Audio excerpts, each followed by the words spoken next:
ॐ भूर्भुवः स्वः तत्सवितुर्वरेण्यं भर्गो देवस्य धीमहि धियो यो नः प्रचोदयात्। नमस्कार दोस्तों, मैं स्वामी ओम प्रकाश, फाउंडर प्रेसिडेंट स्वामी ओम प्रकाश फाउंडेशन ट्रस्ट।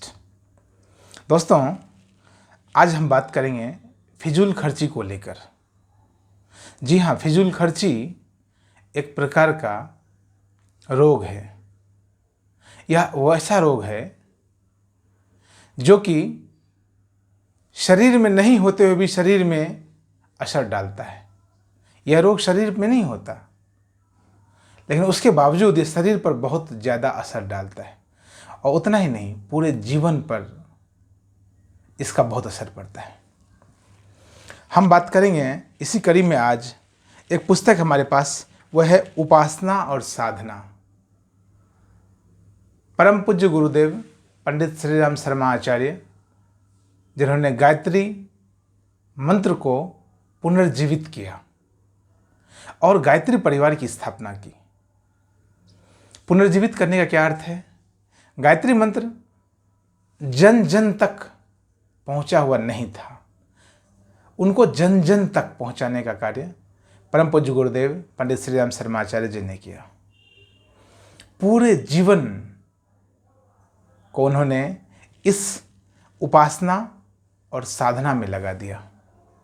उसी से कुछ सूत्र लेते हैं और उसी पर अपनी बात कहते हैं। जी हाँ दोस्तों, वो कहते हैं, एक अर्थ, एक शब्द है उनके लिए, वो है अर्थ संयम। हम सब जानते हैं, शादी, विवाह, मुंडन, श्राद्ध, मृत्यु भोज इत्यादि प्रकार के जो कार्य होते हैं, उसमें कितना धन हम खर्चा कर देते हैं। अनाप शनाप हम खर्चा कर देते हैं। कभी कभी तो आदमी कुछ सोच भी नहीं पाता है। तो आखिर इसके पीछे वजह क्या है? ऐसा क्यों होता है कि पूरे जीवन की जमा पूंजी आप एक ही कार्य में खर्च कर देते हैं, और उसके बाद पूरा जीवन, कभी कभी तो उसका असर इतना व्यापक होता है कि आपके अलावा बाकी और भी लोगों को उसमें शामिल हो जाना पड़ता है, उस असर को झेलना पड़ जाता है। इसके पीछे परम पूज्य गुरुदेव दो तीन बात कहते हैं जो शादी, श्राद्ध, मृत्यु भोज, मुंडन, संस्कार इत्यादि प्रकार के जो संस्कार हैं, उन संस्कार के कार्यों को निपटाने में, उनके आयोजन में जरूरत से ज़्यादा जो हम धन खर्च करते हैं, उसके पीछे कारण यह है कि हम राजसी प्रथा को अपने जीवन में उतारना चाहते हैं। गौर कीजिएगा, राजसी प्रथा को राजा की तरह हम वो चीज़ करना चाहते हैं। क्या हम राजा हैं? क्या हमारे पास राजा के प्रकार से, राजा की तरह हमारे पास धन धान्य है? और अगर नहीं, तो क्या हमें राजा की तरह खर्च करना चाहिए? राजा की तरह हमें खर्च करना तब चाहिए जबकि हमारे पास राजा की तरह पैसा आता हो। जिस हिसाब से आपके पास आमदनी आएगी, उस हिसाब से तो आप खर्चा करेंगे।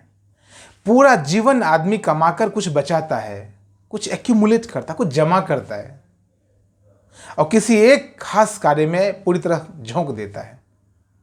तो निश्चित तौर पर धन भी एक ऊर्जा है, और उतनी बड़ी ऊर्जा को आपने एक जगह लगा दिया तो उसका ड्रॉबैक तो क्या होगा, समझने जैसा है। उसका ड्रॉबैक भी बहुत लंबा होगा। धन की भी अपनी एक ताकत है, और एक बड़े अमाउंट में आपने धन को कमाया था, उसको एक जगह आपने लगा दिया, एक साथ जेब से निकाल दिया, तो निश्चित तौर पर उसका जो खामियाजा है आपको भुगतना पड़ेगा। एक उदाहरण देता हूं, जब राइफल या कोई बंदूक, जो भारी बंदूक से जब हम गोली चलाते हैं, तो जब गोली चलती है तो सुनने वाले को, देखने वाले को इत्यादि जो बाहर के लोग हैं, उनको तो बड़ा आनंद सा भी आता है, बड़ा अच्छा भी लगता है। लेकिन जो व्यक्ति बंदूक को चला रहा है, उस राइफल को चला रहा है, उसको पता है कि धक्का कितना ज़्यादा भी लगता है। हर एक चीज़ के दोनों पहलू हैं। एक तो आगे का पहलू, एक पीछे का पहलू। सिक्के का पहला पहलू, सिक्के का दूसरा पहलू। सिक्के का पहला पहलू यह है कि हम पूरे जीवन की कमाई को एक काम में झोंक देते हैं, और दूसरा पहलू यह है कि उसका खामियाजा हमको लंबे समय तक भुगतना पड़ता है। अधिकतर लोगों को मैं जानता हूं, बहुत सारे लोग हमसे बात करते हैं जब जीवन में कुछ ऐसा हो जाता है।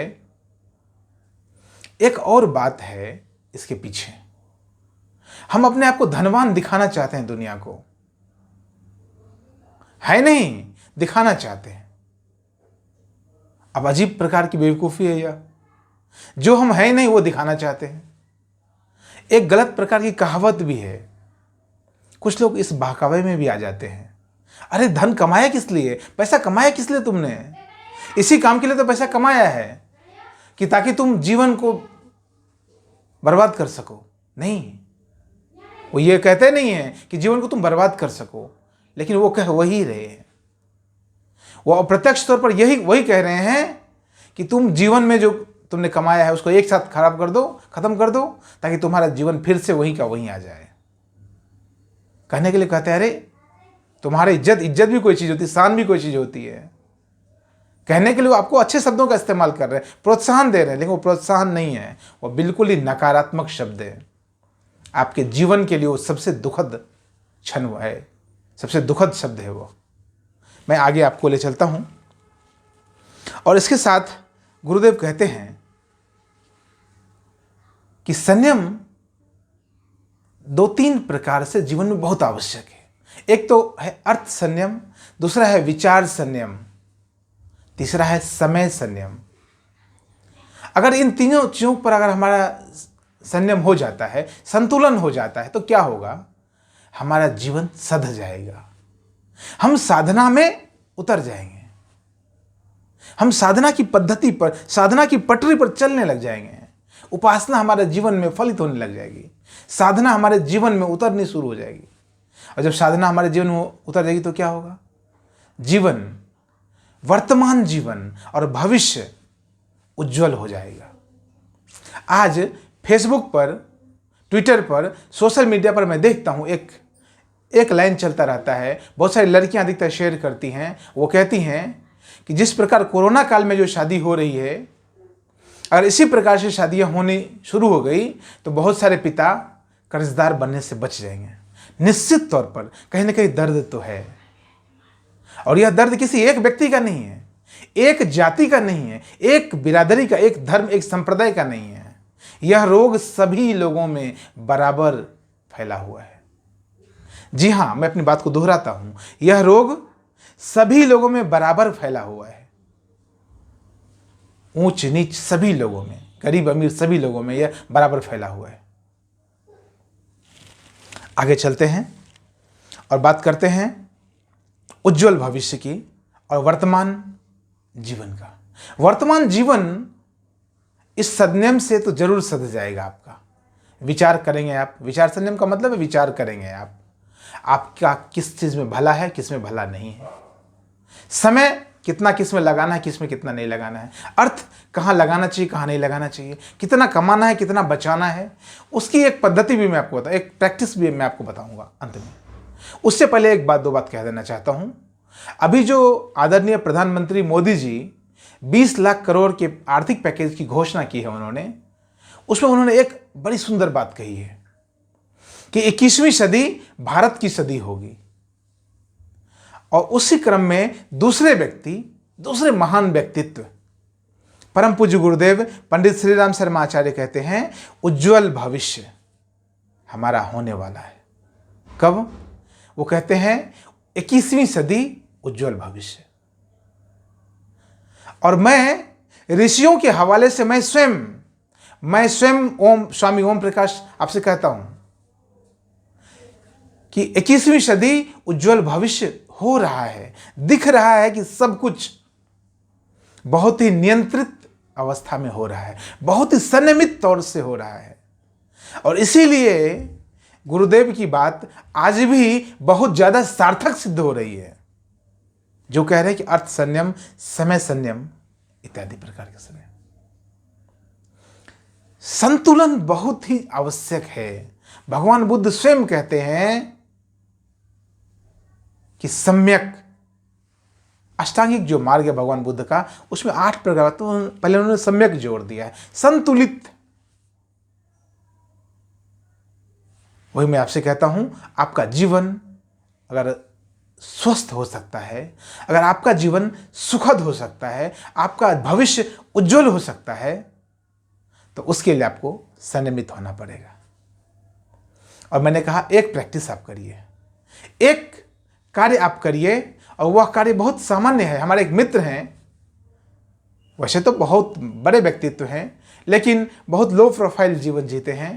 उनका नाम है सीए वीरेंद्र अग्रवाल जी, हमारे बहुत प्रिय मित्र हैं। वो कहते हैं, स्वामी जी, एक चीज़ तो जीवन में हर एक आदमी को करना चाहिए, और वो क्या करना चाहिए?